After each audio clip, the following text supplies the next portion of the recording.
Welcome to Sports Music and Other Ish. I'm your co-host Vic. I'm your co-host Big John, aka the Black Jerry McGuire. Man, a lot of stuff going on in society Yeah, right now. A lot of different hot topics, bro. yeah, man. It's been a crazy couple of weeks, actually. You know, I mean, reaching this peak this past week with the Blake situation and the NBA protests is been crazy, man. I mean, I don't even know how much more can happen in 2012, and then Chadwick Boseman dying. Like, man, like it's been crazy, man. It's crazy, man. I mean, 2020 is wild, man. Like, it makes you just wonder, is this how life is finna be every year? Like, I mean, is it just finna start getting crazy and crazier as the years pass? Like, because when 2021 come around, it's not like all this crazy shit just gonna stop. Don't seem like. No, I mean, because there's no. I don't see a solution that's gonna happen quickly. Everything, even with COVID, everything is gonna have to happen over time. You know what I mean?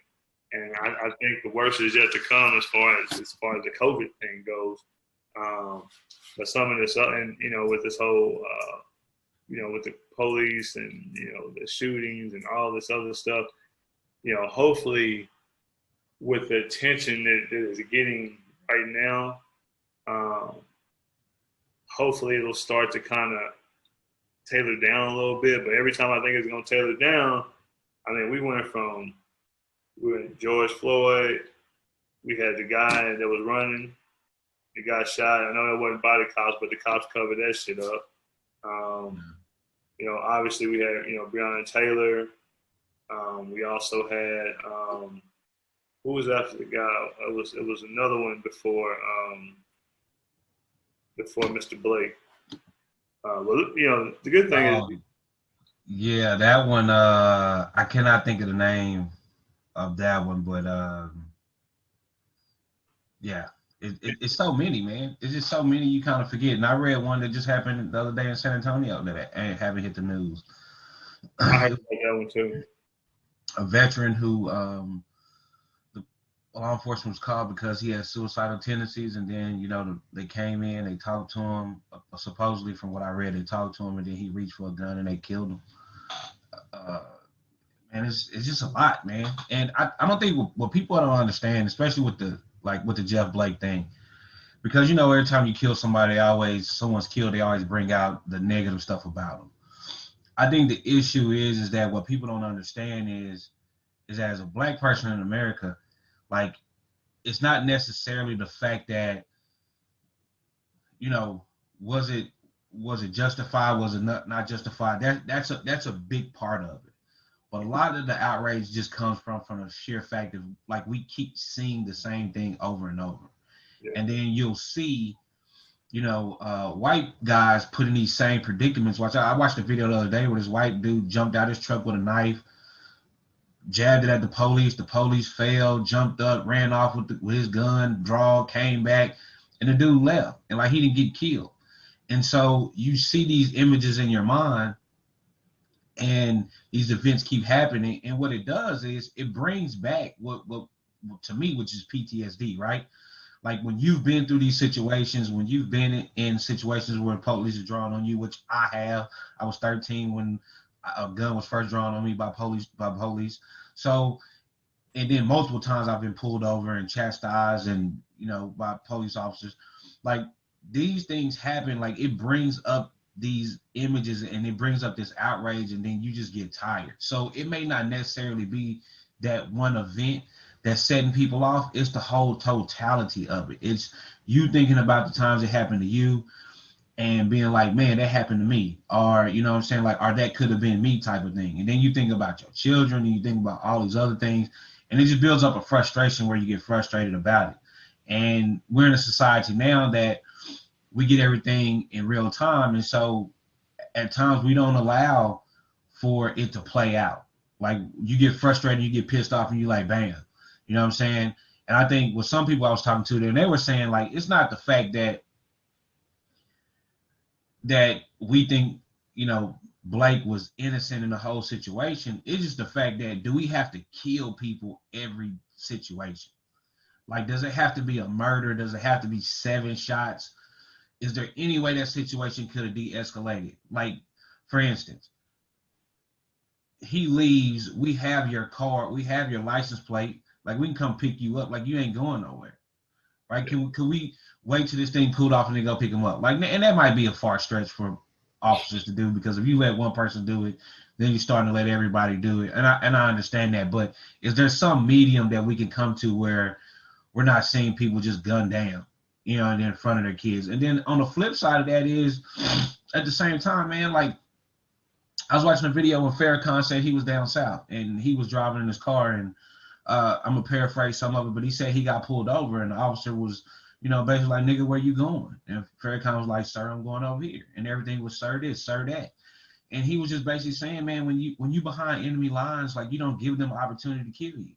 Like, you know what I'm saying? You have to comply in order to make it home. Like, fight that battle another day, but don't give somebody an opportunity to kill you that may want to kill you. And that was what Farrakhan was saying in that moment. Not saying all police officers want to kill everybody, but just in that moment, that's what he was saying. And it took me back to the time when we was working at Walmart. And you remember we wore them, was wearing sweatpants, and we got rolled up by the CSM, and we went to talk to Terry. And I never forget, Terry said, why would you give somebody an opportunity to write you up that don't like you? Like, why would you put yourself in that situation? You know this person don't like you. Why would you give them the opportunity to write you up? And that just kind of, you know, flips back to the whole thing. Like, you can get stopped and pulled over and you can comply. You can do it in a respectful manner, you know, and it ain't a weakness. I don't see it as a weakness. And I know sometimes ego come into place. Somebody might say something to you that's disrespectful. Like when I got pulled over once, and I had a Lincoln Continental, the dude was like, how can you afford this car? Like, you know what I mean? Like, that's disrespectful as shit. Like, when you pulled over a white guy, I bet you didn't ask him how he could afford that car. Like, it's disrespectful. And I could have went left. I just kind of laughed it off and was like, I got a job. Like, same way you afford your car. You know, and that could have went left. But it's just being able to understand that, man, you're not gonna win in that situation unless this is where you saying, okay, you cool with Don at this point. Like, that's kind of where it comes. Like, if you're gonna resist, you got to be able to say that, you know, I'm cool with Don at this point. You know what I mean? And that, you know, I know we don't want to hear that. Some people don't want to hear that, but that's just the truth of the matter. You know, my thing is, man, I've been in some of those same situations. I've been on the ground with guns drawn on me, on the cop car, hands on the cop car, you know, in the back of the fucking cop car for no apparent reason. So you know, pulled over, held up on side of the road, and you know, had my car searched, and you know, all that shit. You know, so you know, just because it's me and a white person, you know, riding together, they want to know why we together. We on I-10, which is a cocaine pipeline. Why y'all going out on I-10? Why y'all coming home? Why y'all going and coming home? You know what I'm saying? You know, we going to a basketball game, but the thing is, man, when I looked at that video, and I you know, you told me there was another part, I hadn't seen that yet. But when I looked at it, all I kept asking is why? Why? On both sides. Why on the police side? Why on Mr. Blake's side? Like you said, why give them an opportunity? If you know, I know the climate of what's going on, I get that, you know, people in the neighborhoods are don't like the cops or trained to I'm not, you know, some people, I'm not gonna say hate the cops, but have a negative connotation of the police. So if you know that, then you have to move your needle a little bit. Like, I move my needle according to who I'm talking to. And that's not even for them, that's for me. Because I don't want to overreact to any situations. Now, was it just to shoot somebody 7 times? No, absolutely not. That situation could have been handled a lot better. You know, I don't know. I didn't see the first part of the video where you said it was wrestling or tussling or whatever they were doing. So obviously, I guess they couldn't get the handcuffs on them, whatever. But like you say, man. I just think that I don't know if they tried to do handcuffs. I just know they shot the taser. And the question to me is, what level is your taser on? Shit, you didn't get in the first time with taser, shoot that month, put it to the max and hit it. You know what I'm saying? Like, so they're probably going to get off just based on that because they didn't, according to the other part of the video, they didn't go to the most lethal force first.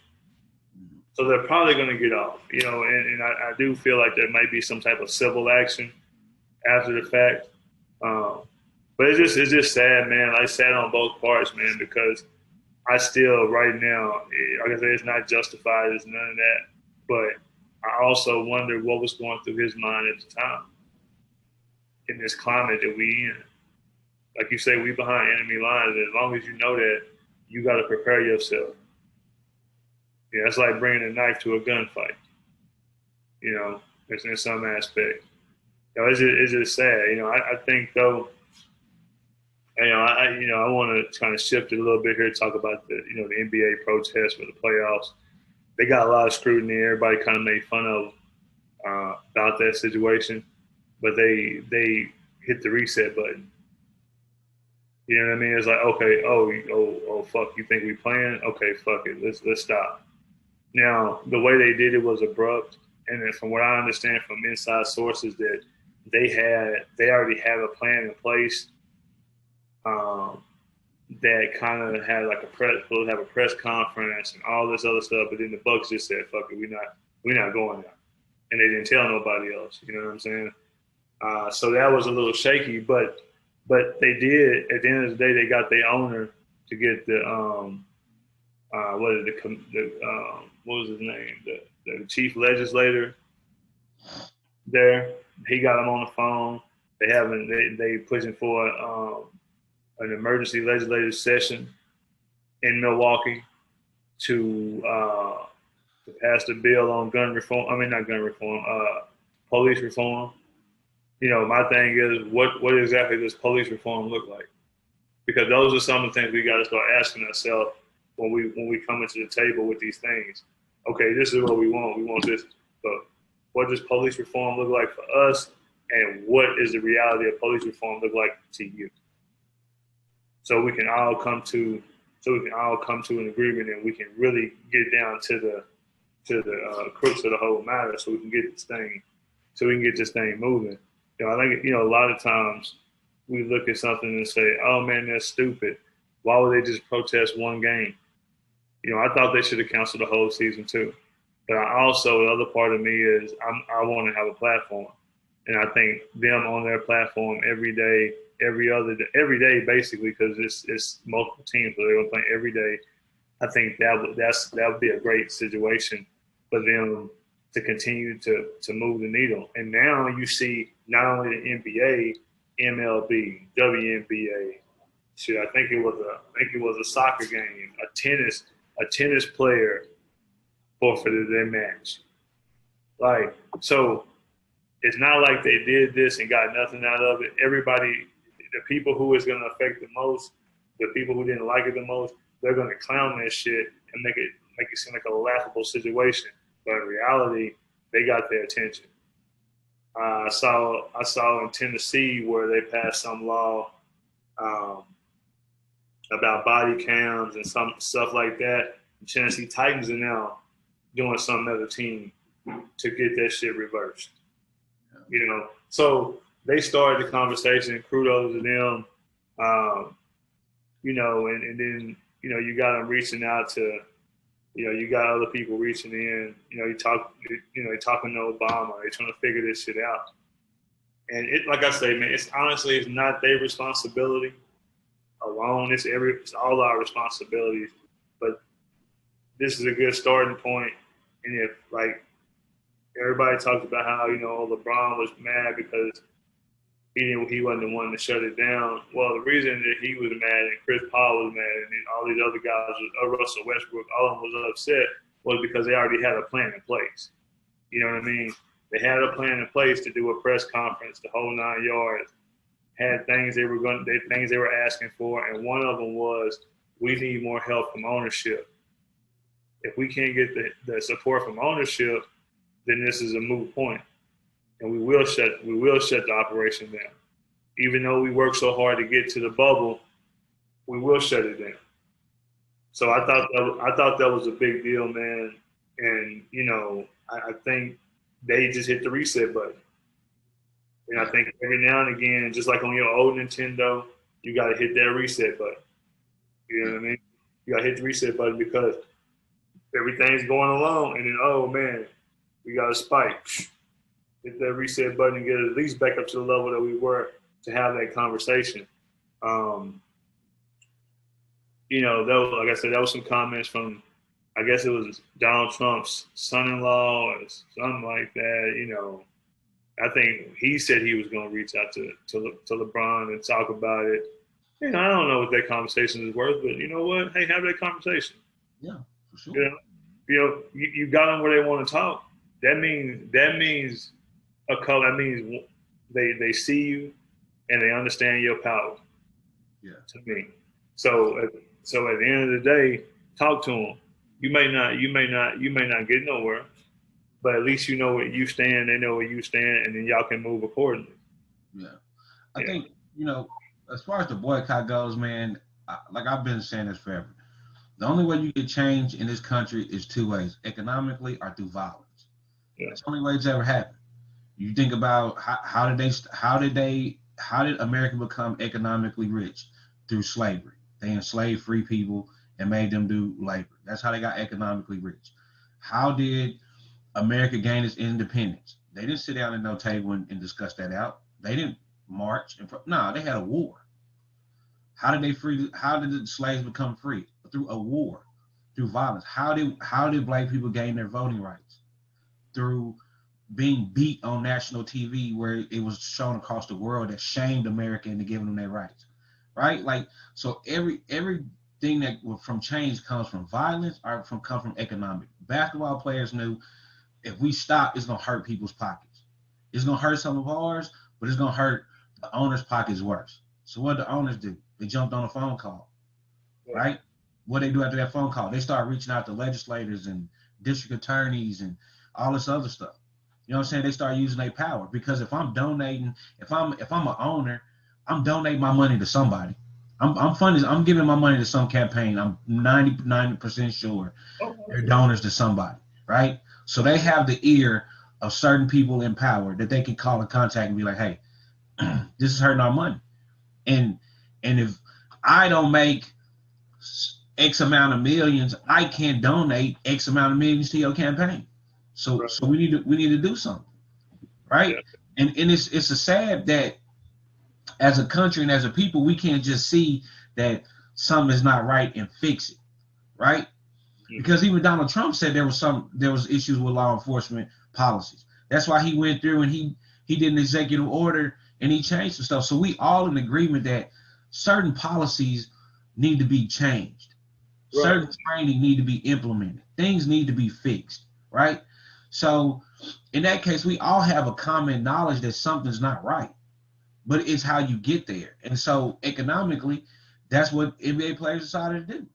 And people can say that, oh, it wasn't worth nothing. They did do something. So now you got all these NBA arenas that's open up now as polling sites. So when they was had voter suppression in Atlanta, where they was trying to have these, and this is the thing about voter suppression, people are so dumb that they don't read anything, they don't research anything. You just, oh man, anybody can vote, all you need is an ID. Nah, that's not what voter suppression is all about. Right. Voter suppression is that in your local area, we're gonna have it at this one small building where all these people show out and they sit up there, they're waiting 12 hours just to vote. Mm-hmm. Versus going on the other side of town, you got 4 or 5 different places where you waiting 10 to 15 minutes to vote versus 2 to 3 hours on this side. Absolutely. So people don't research. People just read, just say shit, and I've gotten to the point where I got fed up with so much just dumbness in our country. Like, people don't read. People don't try to understand. All they do is just talk. They just get on these social media sites and just talk, and they don't understand half the shit they talking about. Yeah, everybody want a voice, but they ain't really saying shit. No, like they're not. Like, it's crazy. We just want to criticize instead of saying, you know what? Let me look at this from a different viewpoint. Let me look at it from my standpoint, and then let me look at it from their standpoint, and let's see if we can get some common ground where I can kind of understand what this person is talking about. Right. Anytime I have a conversation with somebody, like that's how I approach it. Like, let me see if I can understand, what this is about before I just criticize what they're saying and doing. So I think what the NBA did, I think it was big. Like, I'm personally, from my own standpoint, I'm glad they're coming back because I was enjoying the games. But I understand having to stop. Like, man, at some point, man, like Paul George is saying, like he went through that little bout of depression. Like, man, that stuff is real. Like, you stuck in a bubble. You can't go. I mean, it's like being at home. Like when everybody was stuck at home and couldn't go nowhere during quarantine, people got depressed. People was going crazy. Mental health is real. Like, and then you got to go perform on this high level on national TV while still trying to get a message across and still trying to do all these things and still missing your family and whatever. Like this shit is hard. I don't care how much money you got. If you look at people with the most amount of money, they're usually like, a lot of them are miserable. Look at some of these superstars you see and some of these millionaires, how their kids commit suicide. They commit suicide. They own alcohol and drugs. Like, just because you have money don't mean you happy. Like, money does not equate to happiness. And people don't understand that. Like, no matter what, I don't care what amount of money you have, you are who you are, right? Like, so if I'm a black man in America, I don't give a damn how much money I have. At some point, I'm going to come across some kind of racism. And the thing about this whole, another part is, like, everybody wants to scream, the media is flaming racism. Let's look at that. Like, who is it flaming it to? Because if you black in America, like, you don't need the media to tell you there's racism. You got your experiences that you don't went through. So ain't nobody looking at the media. I don't even watch the media much anymore. Like, so when I see a dude get shot on TV, I'm not colorblind. I see it's a white dude shot a black dude. Like, I see it. Yeah, I see this out. You know what I'm saying? Like, it's like, you know what I'm saying? Like, like the media don't have to flame nothing up.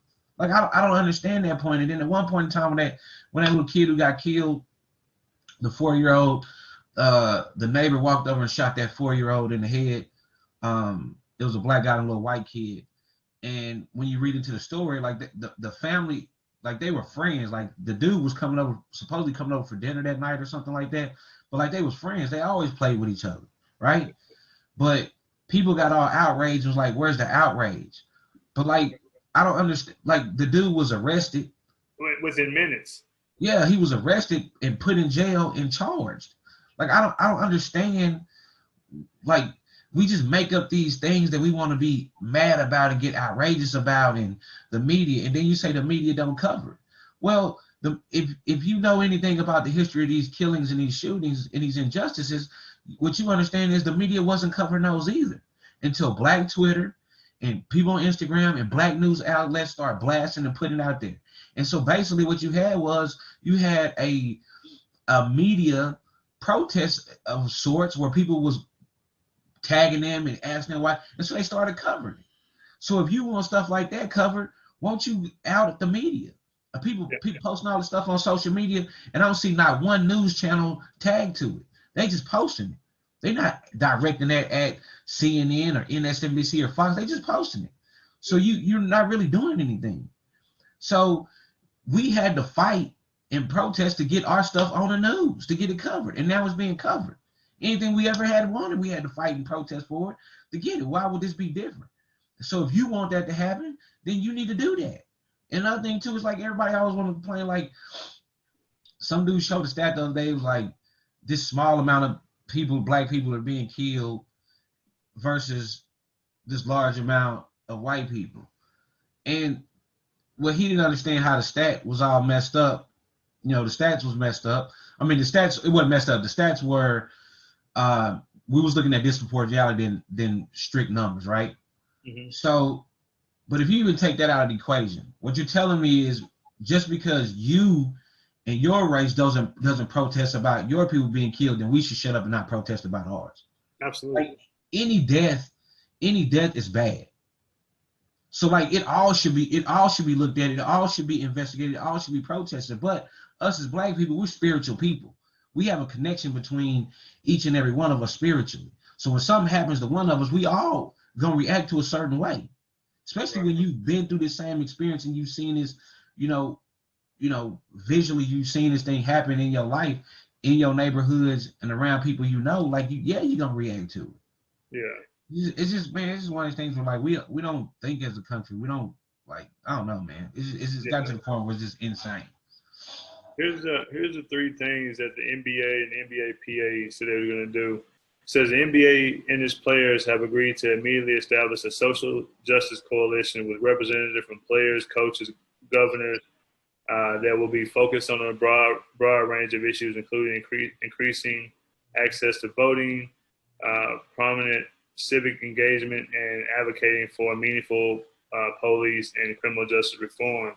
So basically, it says like in every city where the league franchise own or controls an arena property, the governors will continue to work with the local elections office to convert the facility into a voting location for a 2020 general election, allow for a safe in-person voting option for communities vulnerable to COVID.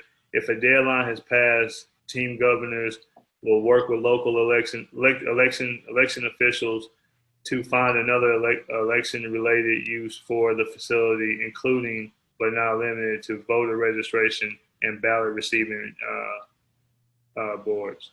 The league will work with the players and our networks and partners to create and include advertising sports in each NBA playoff dedicated to promoting greater civic engagement in national and local elections and raising awareness around voter access and opportunity.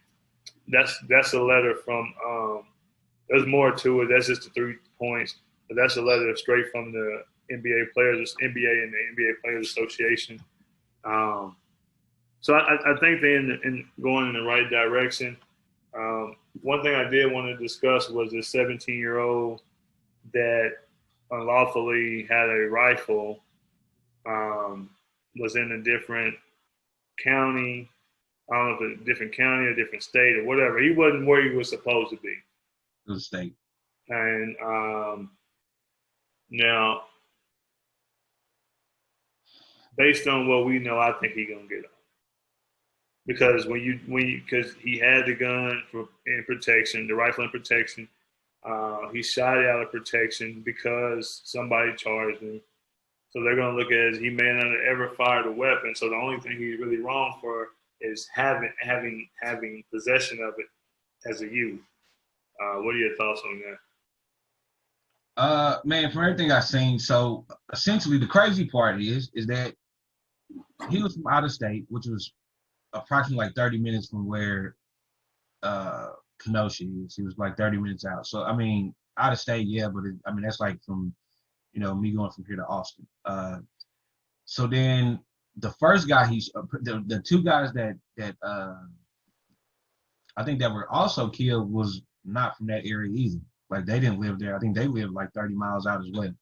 So it was a bunch of people that wasn't from Kenosha, in Kenosha, causing a bunch of drama, right?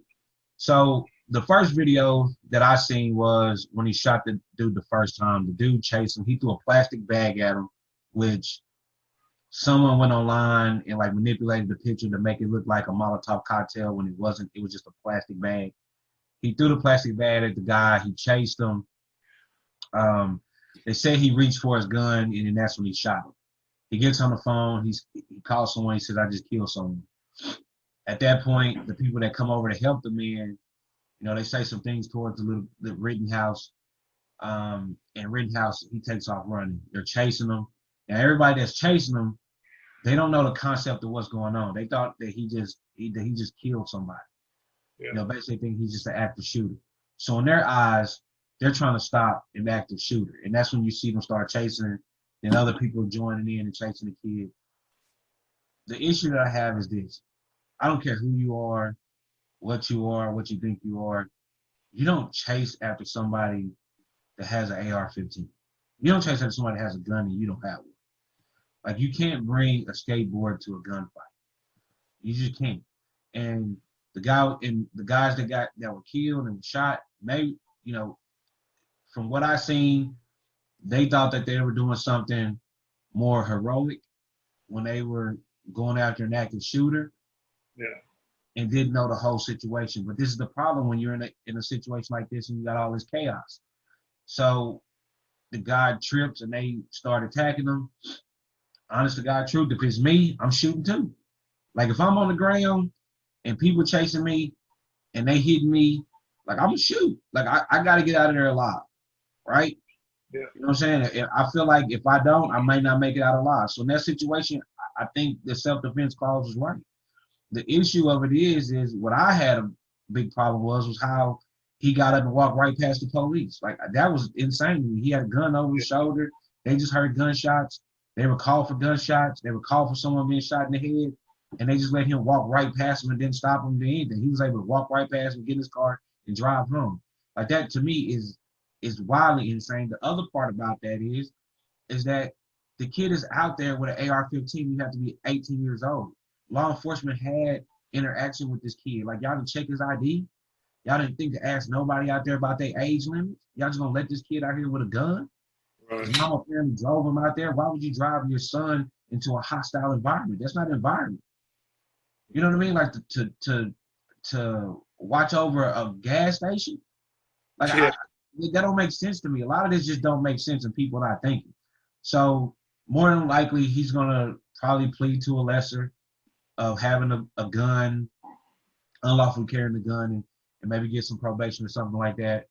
I don't know. I don't know what all the intricacies of the laws are over there. So the DA may go after the murder charges, but I think he'll end up for sure having the unlawful carrying as a minor on that. I just think that at some point, man, people got to be humane. Like you can't be showing all these videos, making these memes of these dead people. Like these people are dead. That's somebody's child, somebody's mom, somebody's dad, but because it's funny to you and to your buddies, y'all posting this shit all over social media. Like I believe in karma. And I hope to God that karma don't come back and catch y'all boys up. All y'all that sharing these videos and making fun of that shit, because that shit's not funny. It's somebody that's dead. I don't care if he was right or wrong. At the end of the point, man, somebody dead. Lessons can be learned from everything, but that's not the way to learn a lesson. Like that shit is insane. People don't have civility anymore. People aren't humane anymore. We just make fun of all kind of shit that don't need to be made fun of. It's a tragedy. This kid is gonna be screwed up for the rest of his life. He just killed 2 people. Like you think he gonna wake up tomorrow and be okay? Hell no. Like this shit gonna mess with his head. Like talk to people. If you talk to people that's actually had to kill someone, like they don't just go home and go to sleep and everything's all right the next day. It messes you up mentally. So now this kid's gonna be mentally screwed up for the rest of his life, whether he right, wrong, or indifferent. Like people's lives are screwed up, and we too busy trying to get our points across and laughing and joking and saying we're not laughing and joking, but we really are because the whole meme is a fucking joke. Like man, people just crazy to me, man. Like we in a screwed up world. Maybe our moral compass is just too high. Well, that's the problem. People don't have a moral compass, and everybody thinks it's all candy canes and lollipops. You know what I'm saying?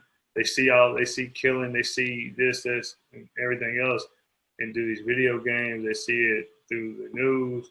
They probably got homeboys that kill people. But what they failing to realize is though, those people have to deal with that every single day. And whether you dislike somebody, whether you had it in for them, once you pull that trigger and you take life out of somebody's body, that you can't tell me they don't mess with you psychologically. And if it doesn't, then you really got a problem. And I think like we had episodes talking about mental health. I think mental health for people is the biggest thing, man. I think you got a lot of weight on you daily.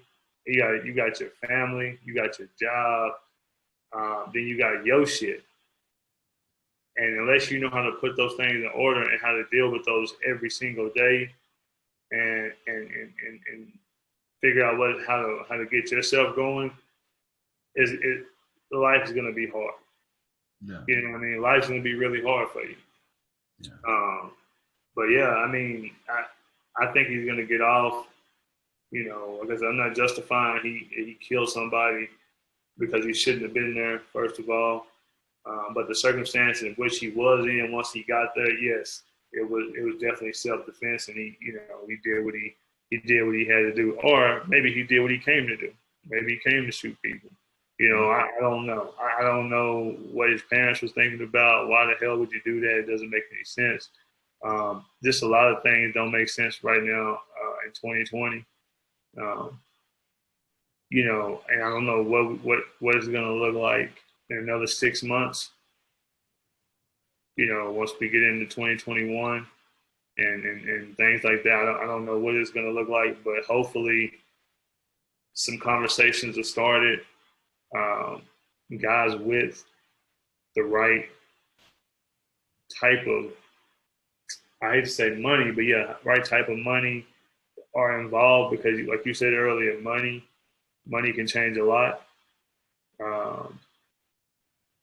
You know, but I still think maybe the worst is yet to come. Yeah, we ain't even hit flu season.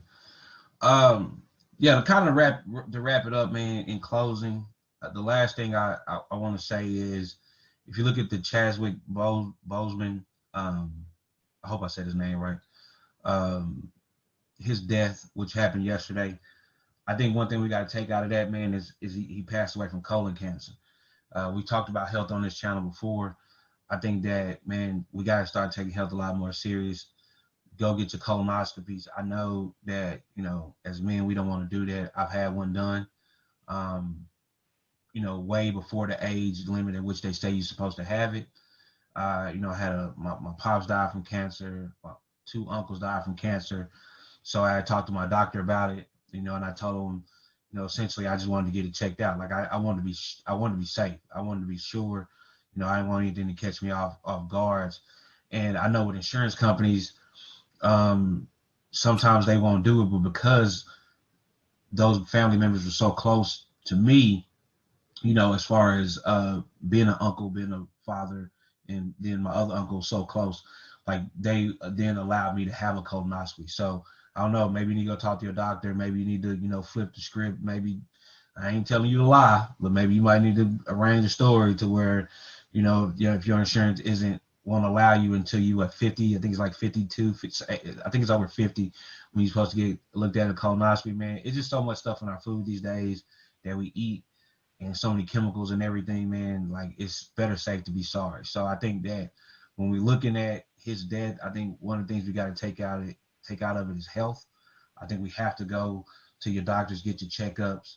You know, I'm not telling you take medications or whatever. What I'm saying is you need to go find out if you have any ailments, whatever those issues are, and then from there deal with that accordingly, whether you go natural, whether you take medication, whatever it is that you do.